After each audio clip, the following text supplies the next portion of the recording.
Hello everybody, this is going to be another fluids video, and in this video we're going to be covering similitude. So this is useful if you want to run experiments, say on a jet for instance.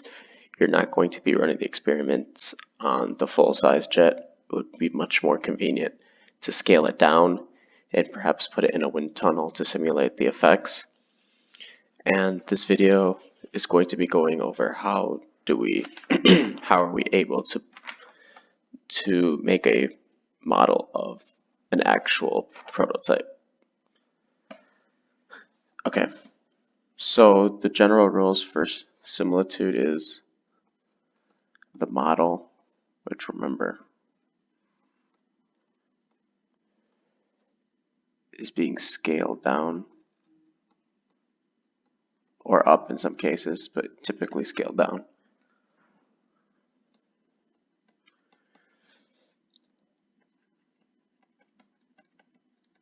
So the model must maintain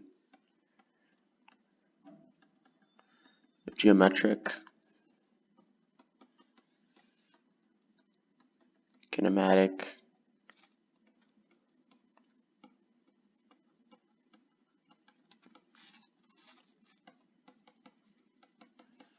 and dynamic similarity. So, for instance,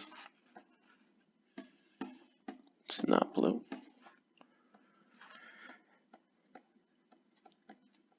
For geometric, we have, for instance, the length. So the length of the model over the length of a prototype is going to give you a ratio. And we also have kinematic,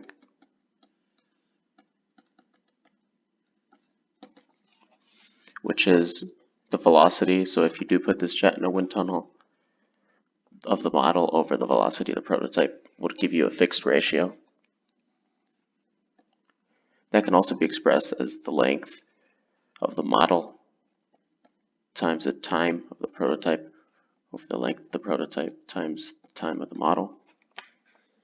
And then the most important similarity being the dynamic similarity.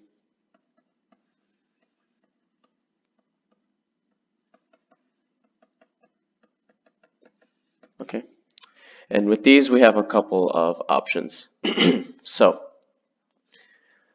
if we're dealing with fluid flow, the typical dynamic similarity we're going to experience is either the Reynolds number,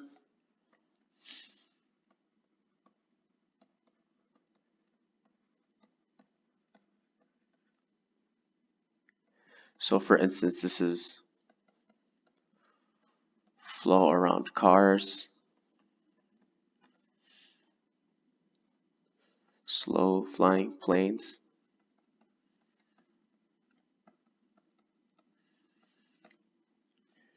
or pipe flow.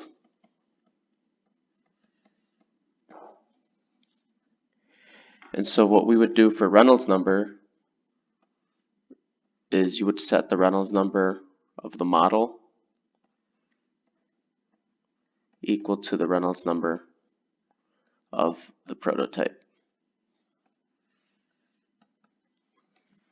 So for instance, if you have a car that is driving on the road and you want to scale it down, you would set the Reynolds number of the actual car, the full size and everything, set that Reynolds number equal to the Reynolds number of the smaller version of that car.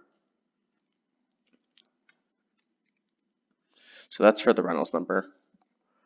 We also have the Froude number.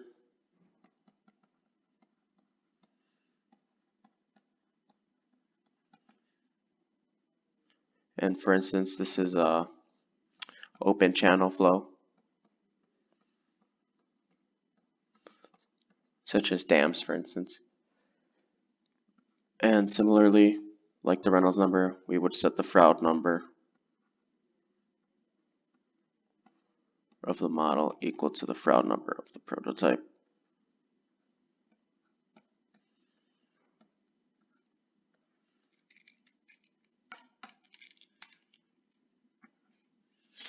Okay. also have the Weber number.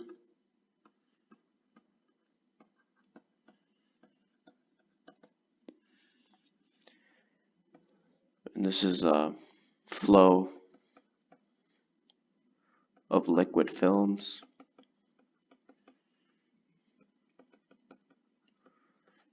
And also bubble formation.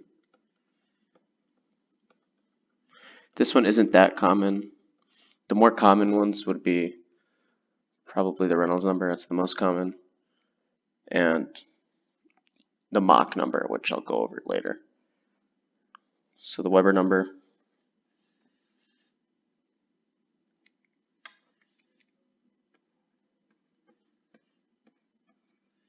like so. Set the model equal to the prototype. Okay, and then last but not least, we have the Mach number. And this is high-speed aircraft,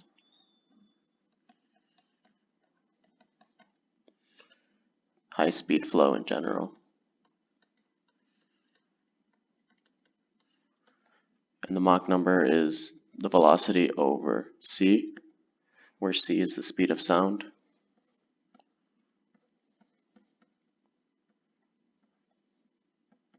Okay, so here are your 4 dynamic similarity cases. So what you would do is you would recognize what kind of a problem you have, and based on the kind of flow that is being experienced, you would nail it down to one of these 4 dynamic similarity cases, and you would set the corresponding numbers equal to each other for the model as well as the prototype. Okay, so what I'm going to do now is I'm going to work out this sample problem we have here. So let me drag this down a little bit.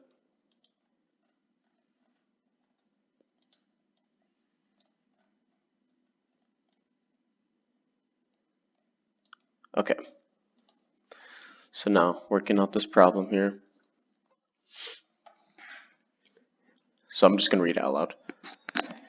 If a jet plane can fly at Mach 2 in air at 35 degrees Fahrenheit, determine the required speed of wind generated in a wind tunnel at 65 degrees Fahrenheit and used on a model built to a scale of 1 divided by 25. Hint, use equation 1324, which is c equals square root of kRt, where k is 1.40 for air. So right away, before we even do anything, we have to identify what kind of dynamic similarity case we have here. So we have a jet plane flying, which tells us this is going to be a high speed flow case, and they're also giving us that Mach number. So right away, we're going to have to set the Mach numbers equal. So let's just do that right here. So we know the Mach number is represented by velocity over the speed of sound. We know that that's equal to 2 for the jet plane. So if I wanted to find the velocity for the jet plane, all we would do here is substitute equation 1324 here, the C equation in, and we would get the following.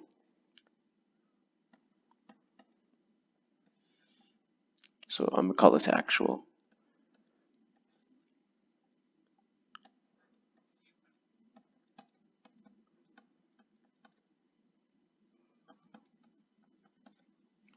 Okay. And the question doesn't say this, but this equation, so this K is just a constant. The R, that's the individual gas constant, the same R that you use in the ideal gas law. This T is just temperature.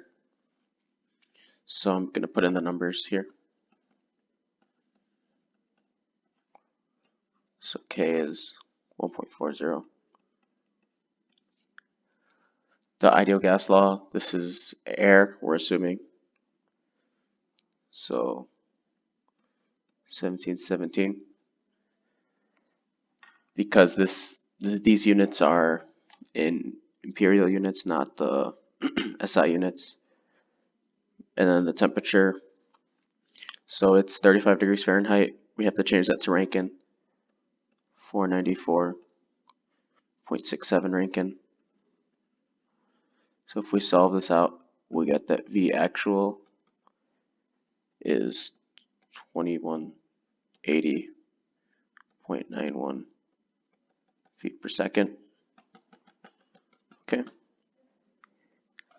So now the question is asking for the speed of wind generated in the wind tunnel. So they want to know the wind tunnel speed. So, like I said earlier, we set the Mach number. So the Mach number of the real equal to the Mach number of the model. Okay, so that means, so for the model here, 2, which is the Mach number for the real, is equal to velocity of the model divided by square root K of the model, individual gas constant of the model, and temperature of the model. So K is the same because it's still in air. So it's still going to be 1.40. And R is going to be the same because, again, it's air. Whether it's the model or the real, it's the same substance. So 1717. And then the temperature. So they give us the temperature of the model. They're saying that the temperature is 65 degrees Fahrenheit. So if we convert that to Rankine, we get 524.67. And now if we solve out for the velocity of the model, we get a value of approximately 2.25 times 10 to the third feet per second. And that is our answer. Oh, sorry about that.